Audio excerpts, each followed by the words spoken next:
Allez, c'est parti. On va parler de quelque chose qui nous touche tous. Comment on fait pour que nos ambitions sportives, nos plus grands rêves, deviennent enfin une réalité? Parce que, on va le voir, vouloir ne suffit pas. Il faut un plan. Pensez-y un instant. C'est quoi le grand rêve sportif qui sommeille en chacun de nous, hein? Est-ce que c'est de finir ce premier marathon? Ou peut-être de se lancer dans une toute nouvelle discipline? Ou juste atteindre ce sommet qu'on a toujours cru impossible? C'est ça le point de départ de tout. Ah, cette image, on l'a tous en tête, pas vrai? La ligne d'arrivée, le corps qui a changé, ce sommet qu'on vient de conquérir. On peut presque la toucher du doigt, cette fierté et cette satisfaction immense. C'est le moteur du début, l'émotion pure qui nous donne l'élan. Ok, super. La vision est là, la motivation est à son comble au départ. Mais alors, pourquoi? Pourquoi est-ce que ça coince si souvent? Pourquoi est-ce que tant de bonnes résolutions finissent aux oubliettes? C'est là que ça devient intéressant. C'est le nœud du problème qu'on va démêler ensemble. Ben oui, parce que la réalité, elle est rarement aussi belle que le rêve. Sur le terrain, c'est pas toujours rose. On se heurte à des murs, des plateaux, où on a l'impression de stagner, de ne plus progresser. Et là, le doute s'installe, la frustration monte, et ces obstacles, même s'ils sont normaux, ils peuvent être fatals pour nos ambitions. Et voilà, on met le doigt sur l'une des raisons principales de l'échec. Regardez bien ça, c'est le jour et la nuit entre un souhait et un objectif. Je veux être plus en forme. C'est sympa, mais ça ne veut rien dire. C'est flou. Par contre, je veux courir 5 km en moins de 30 minutes. Ah, là on parle. Ça c'est un cap, c'est du concret. Et c'est ce flou qui ouvre grand la porte à tous nos pires ennemis. La procrastination, bien sûr, je commencerai demain parce qu'on ne sait pas par où commencer. La motivation qui s'effrite comme un château de sable parce qu'on ne voit pas de résultats concrets. Et au final, on n'a aucun plan d'action. On est à la dérive et on finit par s'échouer. C'est presque mathématique. Mais la bonne nouvelle, c'est qu'il y a une solution pour éviter ce naufrage. Une méthode, une vraie feuille de route. Ça s'appelle la méthode SMART. Et c'est elle qui va nous permettre de construire un pont solide entre notre vision et la réalité.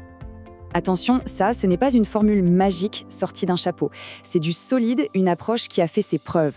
D'ailleurs, le Centre du bien-être, qui s'occupe de la préparation mentale de sportifs de très haut niveau, la considère comme une stratégie fondamentale. C'est l'outil qui permet de passer du rêve à des résultats qu'on peut toucher, qu'on peut mesurer. Alors, SMART, qu'est-ce que ça veut dire? On y va. S pour spécifique, fini le flou. Perdre 4 kilos, c'est bien plus clair que maigrir. M pour mesurable. Comment on sait qu'on a réussi si on ne peut pas le mesurer? A pour atteignable. Soyons ambitieux, oui, mais réalistes. Viser un marathon en 1 mois quand on débute, c'est se préparer à l'échec. R pour réaliste. Est-ce que ça colle avec notre vie actuelle? Et enfin T pour temporel. Une date limite. Perdre 5 kilos en 3 mois. Ça met une petite pression saine et ça pousse à se mettre en action. Voilà. Avec un objectif SMART, on a une super carte. La destination est claire, le chemin est tracé. Mais pour un long voyage, une carte ne suffit pas. Il faut aussi du carburant, un beau moteur. Parce que d'autres éléments purement psychologiques sont tout aussi cruciaux. Écoutez bien ça. La motivation est l'étincelle qui vous fait démarrer. L'autodiscipline est le moteur qui vous fait continuer. C'est tellement vrai. La motivation, c'est ce feu de paille du début, cet enthousiasme débordant. Super, mais ça ne dure pas.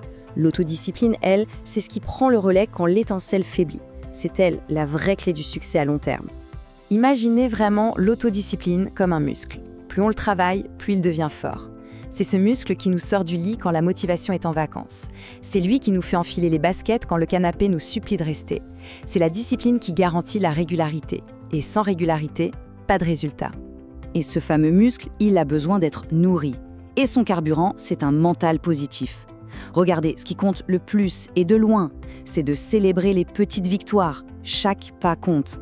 L'idée, ce n'est pas d'être parfait, mais de progresser, un petit peu chaque jour. Ça demande de la patience, de la bienveillance envers soi-même. On a raté une séance, c'est pas la fin du monde. L'important, c'est de remonter en selle. Et puis, il y a un autre truc, un levier surpuissant. Ne pas rester seul. Vraiment. S'entraîner avec un partenaire, trouver un coach, rejoindre un groupe, ça change tout. Ça crée de la responsabilité, mais ça rend aussi le processus beaucoup plus fun. Partager les galères et les réussites, ça n'a pas de prix. Bon, récapitulons. On a la carte, on a le carburant. Maintenant, la question à 1 million. Comment on fait pour que la flamme ne s'éteigne pas? Comment on reste engagé sur la durée quand la nouveauté s'estompe et que la routine s'installe? La clé, elle est là. Il faut rendre les progrès visibles. Un truc tout bête comme ce graphique, ça peut être une source de motivation incroyable.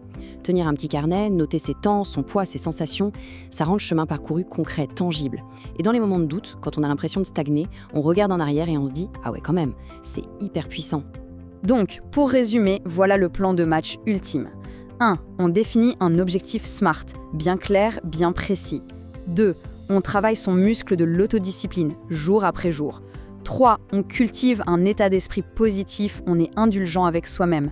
4. On suit ses progrès pour voir le chemin parcouru.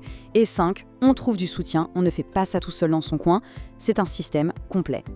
Bon, la théorie, c'est une chose, mais ce qui compte vraiment, c'est l'action.